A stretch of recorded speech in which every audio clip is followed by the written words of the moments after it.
NCR में अभी भी खतरनाक स्तर पर है एक्यूआई। दिल्ली एनसीआर में ग्रेड 2 के नियम जो है वो लागू कर दिए गए हैं। बढ़ते प्रदूषण को लेकर दिल्ली में सख्ती बरती जा रही है। 1 नवंबर से बाहर के भारी मालवाहक वाहनों की एंट्री बैन कर दी गई है। दिल्ली में क्लाउड सीडिंग की कोशिश जो है वो फेल हुई है और आज फिर से क्लाउड सीडिंग का प्रयास जो है वो किया जा सकता है।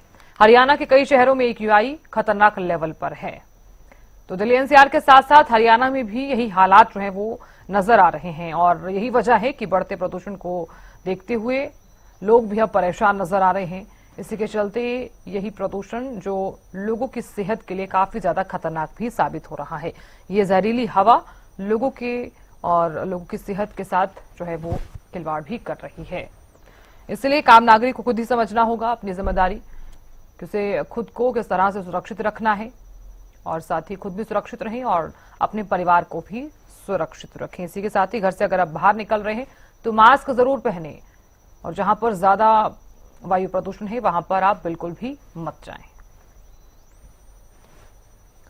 तो प्रदूषण का सितम लगातार देखने को मिल रहा है और यही वजह है कि लोगों का दम घुटने लगा है। जैसे ही घरों से बाहर निकल रहे हैं लोग, उसी वक्त सांस लेने में काफी ज्यादा दिक्कत हो रही है और साथ ही आंखों में जलन। इसी के साथ ही कई लोगों को स्किन इंफेक्शन भी हो गया है।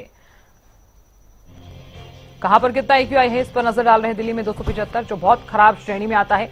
इसी के साथ ही गुरुग्राम में 206 जो खराब श्रेणी में दर्ज किया गया। रोहतक में 346 बहुत खराब श्रेणी में। सोनीपत 343 बहुत खराब श्रेणी में।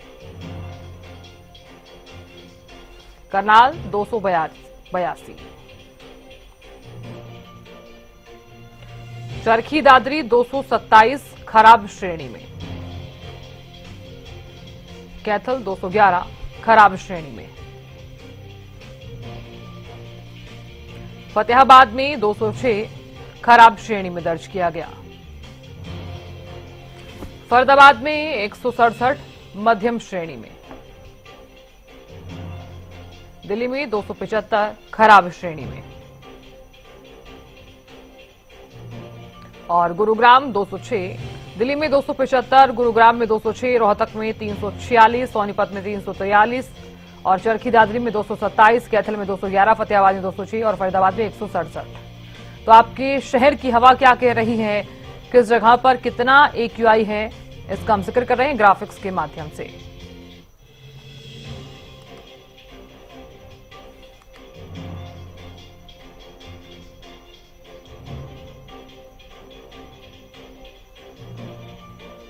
तो किस शहर में कितना एक्यूआई लेवल है और इसी के साथ ही किस श्रेणी में जो है वो दर्ज किया गया है, इसकी भी जानकारी हम आपको दे रहे हैं। तो वायु गुणवत्ता का मीटर क्या कह रहा है, इसकी भी जानकारी आपको दे रहे हैं। 0 से 50 में आता है तो अच्छा माना जाता है, लेकिन अगर उसके बाद की श्रेणी में आ रहा है 51 से 100 में संतोषजनक, 101 से 200 में मध्यम श्रेणी में, 201 से 300 में खराब श्रेणी में, 301 से 400 में अगर है आपके शहर की हवा तो बहुत खराब श्रेणी में है और अगर 400 प्लस है तो खतरनाक श्रेणी में है। अब ग्रेड 2 में क्या कुछ पाबंदियां हैं, डीजल जनरेटर और इसके साथ ही केवल नेचुरल गैस, बायोगैस और एलपीजी आधारित जनरेटर ही चल सकेंगे।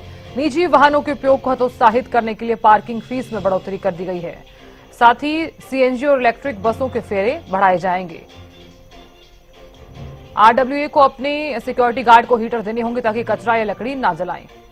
डीजल जनरेटर चलाने पर रोक लगा दी गई है। ग्रेड 2 में क्या कुछ पाबंदियां हैं, तो बढ़ते वायु प्रदूषण के चलते यह नियम लागू कर दिया गया है।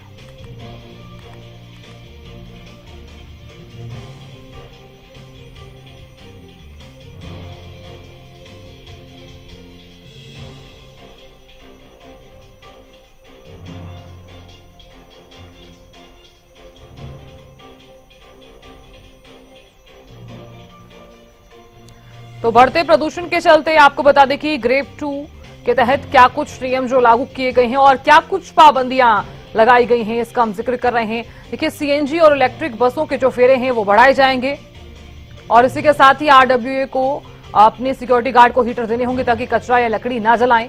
साथ ही डीजल जनरेटर चलाने पर रोक लगा दी गई है ताकि प्रदूषण कम हो सके और केवल नेचुरल गैस, बायोगैस या एलपीजी आधारित जनरेटर ही चल सकेंगे।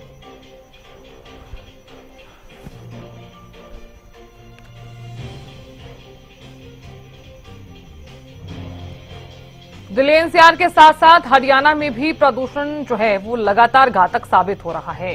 हरियाणा में फिलहाल क्या कुछ स्थिति है और हरियाणा के फरीदाबाद में क्या कुछ स्थिति है, इसकी जानकारी ले लेते हैं। फरीदाबाद से हमारे ब्यूरो चीफ राजेंद्र दहिया जुड़ गए हैं। राजेंद्र, किस तरह की स्थिति नजर आ रही है?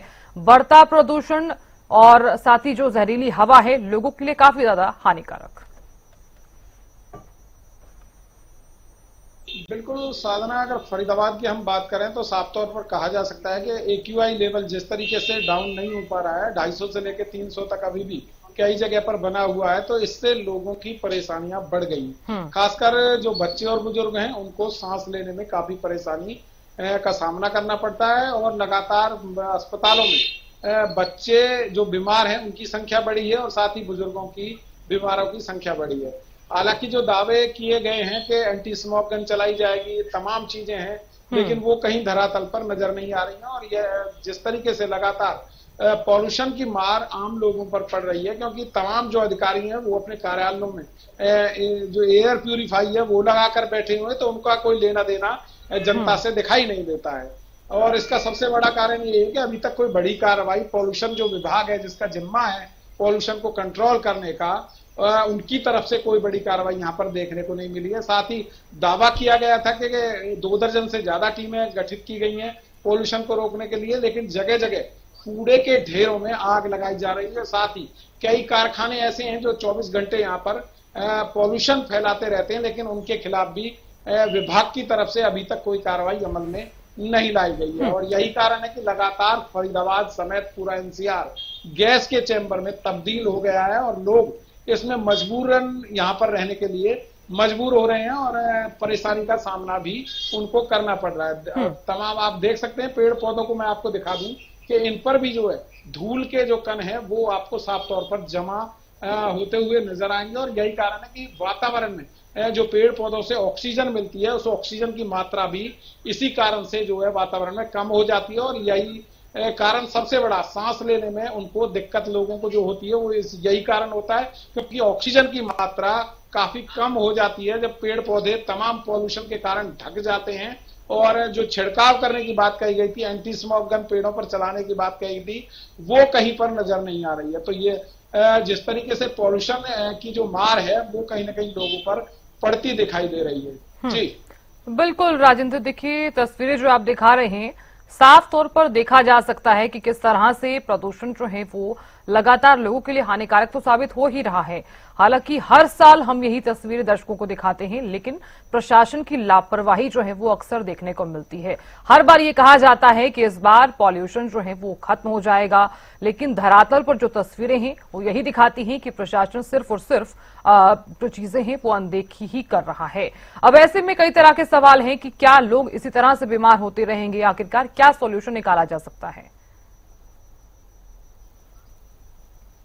देखिए, सॉल्यूशन की बात करें तो कहीं ना कहीं जो दावे या टीमें जो गठित की गई हैं उनके द्वारा कार्रवाई ना करना भी पॉल्यूशन को बढ़ावा देना है।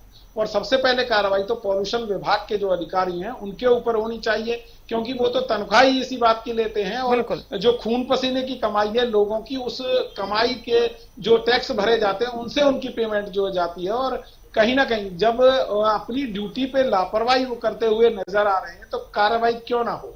और जब तक इनके खिलाफ कार्रवाई नहीं होगी तब तक ये नीचे भी कार्रवाई करने वाले दिखाई नहीं देते हैं। तो साफ तौर पर कहा जा सकता है कि जब तक सख्ती नहीं बरती जाएगी तब तक इस पॉल्यूशन पर पार पाना संभव नजर नहीं आता है। क्योंकि चाहे वाहनों की बात करें, जो पुराने वाहन हैं वो दौड़ते हुए सड़क पर नजर आएंगे जो धुआं छोड़ते रहते हैं। साथ ही सड़कों किनारे पड़ी हुई धूल जो वाहनों के कारण लगातार वातावरण में जहर घोलती है वो आपको नजर आ जाएगी। कंस्ट्रक्शन जहां चली हुई है वहां पर कोई भी मानक नहीं अपनाए गए हैं, लगातार धूल उड़ती हुई आपको दिखाई दे जाएगी।